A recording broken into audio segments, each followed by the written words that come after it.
Bueno, nos estamos tomando este delicioso café democrático y estamos escuchando propuestas de los candidatos que van a estas elecciones 2011, el 30 de octubre. Ya saben ustedes que hay elecciones y nuestra siguiente invitada hoy con dos mujeres. Vamos con la candidata al Consejo de Bogotá por el Movimiento Progresista, Clara García Cabrales, a quien le damos la bienvenida. Clara, bienvenida y mucho gusto de tenerla aquí. ¿Cómo va la campaña? Muchas gracias, Mauricio. Muy bien, gracias. Bueno, ¿qué tipo de campaña está realizando? ¿A través de redes sociales o el contacto directo con sus electores o a través de foros, debates? ¿Cómo ha sido ese movimiento de la campaña? Bueno, estrategias políticas a través de medios de comunicación, especialmente radiales. Comenzamos con este medio televisivo y prensa, sobre todo medios alternativos de comunicación, no los medios tradicionales, sí, a través de comunidades en las cuales...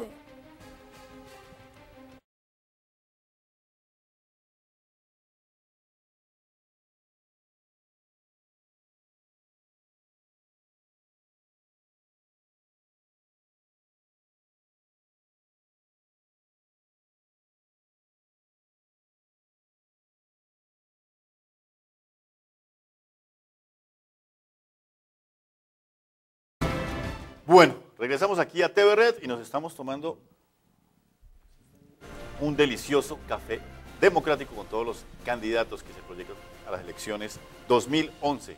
Y ya tenemos otra invitada aquí, otra mujer que quiere ser concejal de Bogotá, Clara García Cabrales. Bienvenida, Clara, y cuéntenos cómo va la campaña. ¿Se está moviendo a través de redes sociales, se está moviendo en foros o se está moviendo en el puerta a puerta y directamente con los electores? Gracias, Mauricio. De todas las maneras, en el puerta a puerta con los electores, con el trabajo de barriadas, con medios de comunicación alternativos, con las emisoras, prensa alternativa y este medio de comunicación. Algunas redes sociales también, por supuesto, muy pocas, pero especialmente el contacto directo con los ciudadanos. Con los ciudadanos. Bueno, cuéntenos un poquito sobre su formación profesional. Inicialmente usted es de Barranca, pero ya pues se cachaquizó completamente. Totalmente. Cuéntenos su experiencia como administradora pública en la SAP. ¿Qué horizonte, qué perspectiva de la situación nacional le da haber estudiado esta carrera y cuál ha sido su proyección, digamos, ya en el ámbito laboral a partir de esa? Bueno, inicialmente tengo estudios de Ingeniería Química en la Universidad Nacional de Santander y posteriormente estudié Administración Pública en la SAP. ¿Por qué estudié Administración Pública? Porque comencé a trabajar en varias organizaciones sociales desde hace 15 años, una organización de mujeres que se llama Movimiento Nacional de la Mujer, en jóvenes inicialmente, en Jóvenes por mi País, y así sucesivamente, hasta que con un grupo de profesionales, colegas, administradores públicos, creamos la Fundación para el Desarrollo Territorial. Es una organización casi que única en su género en el país. ¿Por qué? Porque es única. Porque es una organización no de simple asesoría y consultoría, sino de asistencia técnica a las entidades territoriales, en nuestro caso municipios, los municipios más vulnerables y más apartados del país. Entonces la experiencia ha sido recorrer el país, hemos estado en el Chocó, hemos estado en el Vaupés, en Bichada, en La Guajira, en la Depresión Momposina, en los lugares donde los asesores consultores comúnmente no llegan. Y hemos encontrado una gran satisfacción al desarrollarnos profesionalmente en asesorías, en consultorías que hemos apelado a la cooperación interna para brindar esta asistencia técnica. Bueno, cuéntenos cómo ha sido su formación política y cómo llega usted a la campaña del Movimiento Progresistas y de Gustavo Petro, pero ¿por dónde comenzó y por qué le gustó la política? Bueno, inicialmente hice un ejercicio siendo estudiante aún de Administración Pública, me lancé de edil para la localidad de Suba hace 8 años y fue un ejercicio muy bonito, saqué 520 votos, fue un ejercicio muy bonito, pero pues no alcanzó. No alcanzamos porque no creíamos de pronto, y yo estaba estudiando y hacía incluso más campaña en la universidad que en la localidad. pero fue un ejercicio excelente en el término de aprendizajes. No pensé nunca más volver a hacer el ejercicio, porque es un ejercicio de todas formas ¿Estaba ligada complejo. de alguna forma? ¿Vivía allá en la localidad de Suba? Porque Yo vivo en la localidad de Suba, vivo en el sector de la Floresta. de la Floresta. Bueno, y nunca más volvió a pensar en que podía ser edil. Nunca más volví a pensar. Entonces hace 2 meses nos llamó Carlos Vicente de Rú, Sí, que es una gran persona, un gran señor, un gran concejal de concejal, Bogotá. un gran amigo. Entonces él nos llamó a invitarnos a ser parte de la lista a progresistas y totalmente sorprendidos.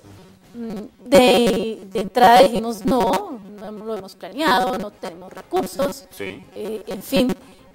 Y unas reuniones posteriores terminaron tocándonos esa vena política y el sesón político que todos llevamos dentro, y además que siempre hemos tenido las ganas y un trabajo social muy en nuestro ser, en nuestra esencia.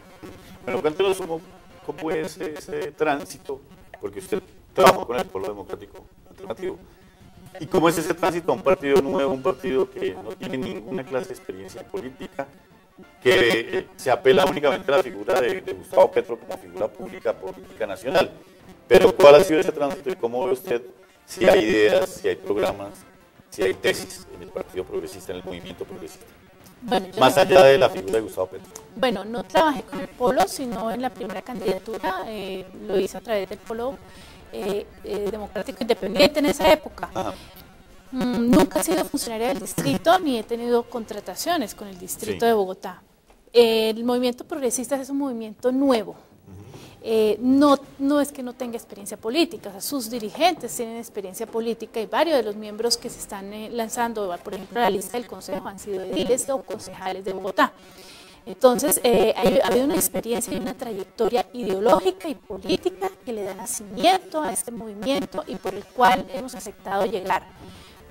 Tiene varios pilares fundamentales. ¿Cuáles son? El primero es la lucha contra la corrupción y una persecución hacia las mafias, el rescate de lo público y la defensa de lo público y la lucha por la justicia social, Sí. la reivindicación de los derechos de los ciudadanos como tal también. Entonces son 4 pilares fundamentales o 5 pilares fundamentales que me conllevan a tomar la decisión de ser parte de la lista. Bueno, ¿cómo ve usted la candidatura de Gustavo Petro a la ciudad y el panorama político que hay en estas elecciones? ¿Cómo lo ve usted? ¿Usted cree que Gustavo Petro logrará derrotar a Enrique Peñalosa, que es el candidato más fuerte? ¿Cómo ve usted las proyecciones electorales Sí lo creo. y a su candidato como tal? Bueno, sí creo que Gustavo Petro derrota a Peñalosa en las elecciones. ¿Por qué? Porque Peñalosa, su trayectoria de ladrillo, de cemento, de Transmilenio, de un avance en materia de infraestructura en la ciudad, se cometieron errores gravísimos. Fue la privatización, ¿no? O sea, fue una inclusión al neoliberalismo impresionante para la ciudad de privatizar. El mismo hecho de privatizar Transmilenio, el mismo hecho de incluirse en los negocios que se dice, además de 5 ciudades internacionales donde, por ejemplo, en Santiago, el Transantiago, ayer en el Foro 2038, anunciaba Pablo Alart, Sí. que fue un fracaso total. El Transmilenio. Que fue como el Transmilenio de Santiago de Chile, y así sucesivamente. Eso lo llevó al fracaso, los volardos, el cemento, las losas, la corrupción y el neoliberalismo. Y ahora con el apoyo del señor expresidente, Sí, Álvaro que Uribe. viene con esta hoja de vida de los falsos positivos, del gobierno más corrupto que ha habido en la historia de los colombianos. Entonces, sinceramente, de haber comenzado más de un 35% en las encuestas, está bajando cada día más y Gustavo Petro está subiendo cada día. Y Gustavo pues viene de una actividad política excelente, brillante en la lucha de la persecución de la corrupción, Sí. de las mafias. Es quien tiene la parapolítica en la cárcel, es quien descubrió todo el carrusel de la contratación junto a Carlos Vicente de Rú y hoy, el día de ayer y hoy, acaba de hacer una nueva denuncia. ¿Cuál es esa nueva denuncia para que la Es compartamos una, aquí con todos los televidentes? una denuncia de una contratación en manos de 4 organizaciones sociales inscritas en la misma dirección y con los mismos dueños de ciertos concejales de ¿Quiénes son Bogotá. esos dueños o esos concejales? Hay un concejal Camacho, no sé si tú me ayudas con el nombre de los otros concejales. Efraín Torrado. Efraín Torrado. Orlando Parada. Orlando Parada, y en total van a ser 12 concejales. E Hipólito Moreno. Que ejecutaron 200.000 millones de pesos de la ciudad en contratación. No estamos de pronto acostumbrados a una figura de denuncias como la de Gustavo Petro, pero de pronto no tiene ese plus que le tiene Peñalosa a la ciudad, que es el ejecutor, es el constructor de grandes políticas y de grandes obras. O sea que Gustavo Petro es un excelente, digamos, revelador de escándalos, pero Bogotanita también ese matiz constructor, ese matiz ejecutor, así sea en la parte social o en la parte de infraestructura. ¿Cómo lo ve usted? Se cree que por haber sido político no puede ser un administrador. Resulta que para ser político, lo digo porque usted es administrador. Para ser político se necesita conocer de administración y conocer la norma. Para ser administrador se necesita conocer de la política y conocer de la norma. Sí. Él está totalmente preparado y conoce de todas las normas y todos los sectores de la administración pública. Conoce de la contratación, conoce de políticas públicas. Es que quien genera la política, para administrar primero se tiene que generar la política pública. Por decir, la política pública en educación. ¿Quiénes generan la política pública? El sector político, los cuerpos colegiados. Del orden nacional, el Congreso. Del orden territorial, quiere decir que lo que tiene que tener es un buen gabinete. Además que gobierna con un buen gabinete de administradores, de profesionales, de asesores en todas sus entidades, expertos y especialistas en las diferentes temáticas de la ciudad y sectores. Bueno, le hago una pregunta a la administradora pública desde el punto de vista de su profesión y de su profesión ética, que se debe hacer también allá. Así es. ¿Por qué la corrupción se da a través de la contratación pública? No solamente a través de la contratación pública. Pero específicamente porque hay muchos vacíos, ambigüedades, incongruencias. ¿Qué es lo que pasa? En 2 minuticos. Porque la contratación pública es un botín más político. Hay 3 grandes botines políticos, que son los cargos públicos, las entidades públicas y la contratación.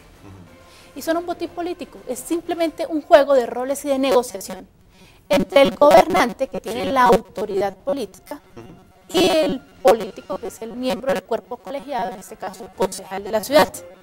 Entonces, mientras los cargos públicos sigan repartiéndose como un botín político, las mismas entidades como un ponqué, y la contratación, seguirá habiendo corrupción.